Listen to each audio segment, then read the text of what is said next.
اقوام متحدہ امدادی امور کے سربراہ ٹام فلیچر کا کہنا ہے کہ غزہ پٹی پر امداد کی تقسیم کا اسرائیلی منصوبہ مکرو منصوبہ ہے۔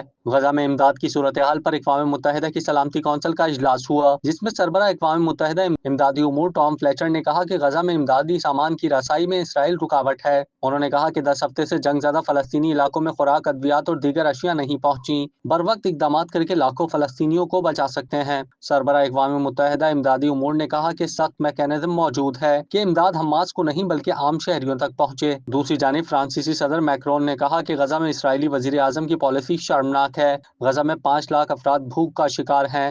یورپی ممالک کو اسرائیل پر پابندیوں میں اضافے پر غور کرنا چاہیے۔ کیا آپ کاروبار کی تشہیر چاہتے ہیں یا social media plate form manage کرانا چاہتے ہیں؟ تو دیر کیسی، ابھی رابطہ کریں اونلی نیوز کی ٹیم سے۔ ہمارا کانٹیکٹ نمبر آپ کی اسکرین پر ہے۔